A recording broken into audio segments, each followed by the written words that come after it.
বিশ্বকাপের ফাইনাল থেকেও যদি আকর্ষণীয় কোনো ম্যাচ থেকে থাকে সেটা ভারত পাকিস্তান লড়াই। দুই দলের দ্বৈরথ মানেই বাড়তি উন্মাদনা, দর্শকদের কথার লড়াই। এই উত্তাপ কয়েক গুণ বাড়িয়ে দিতে পারে মাঠে ক্রিকেটারদের পারফরম্যান্স।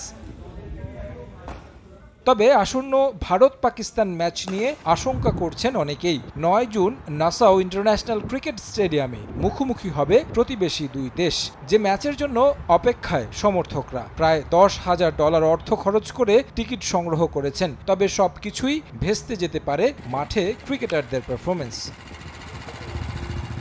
নাসাউ ইন্টারন্যাশনাল ক্রিকেট স্টেডিয়ামে বসানো হয়েছে ড্রপ ইন পিচ। এরই মধ্যে খেলা হয়েছে বেশ কয়েকটি ম্যাচ। বেশিরভাগ ম্যাচই হয়েছে লো স্কোরিং। চিরপ্রতিদ্বন্দ্বীর লড়াই যদি মেরমেরে হয় তবে ভেস্তে যাবে আইসিসির সব পরিকল্পনা। নগদে ৫০০ টাকা বা তার বেশি পেমেন্টে পেতে পারেন ঢাকায় জমিসহ ২০ কোটি টাকার পুরস্কার। এই ম্যাচ দিয়ে সবচেয়ে বেশি অর্থ উপার্জনের লক্ষ্য ক্রিকেটের নিয়ন্ত্রক সংস্থার। একই সঙ্গে যুক্তরাষ্ট্রে ক্রিকেটকে জনপ্রিয় করতে ম্যাচটি রাখা হয়েছে নিউ ইয়র্কে। সব মিলিয়ে বিশেষ গুরুত্ব পাচ্ছে এবারের ভারত পাকিস্তান ম্যাচ।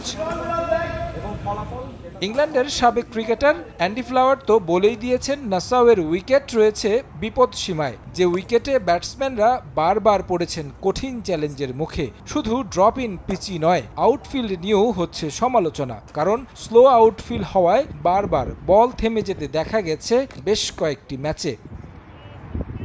তাছাড়া এই ম্যাচের টিকিট উচ্চ মূল্য রাখায় এখনও বিক্রি শেষ হয়নি টিকিটের। সর্বনিম্ন $২৫০০ থেকে $১০,০০০ গুনতে হচ্ছে এই ম্যাচের টিকিটের জন্য, যার ফলে ৩৫,০০০ দর্শক ধারণ ক্ষমতার গ্যালারিতে আশঙ্কা রয়েছে অনেক সিট ফাঁকা থাকার। আর শেষ পর্যন্ত যদি তাই হয় তাহলে মাঠে ভারত পাকিস্তান ম্যাচের উন্মাদনা আদতে পাওয়া যাবে কি?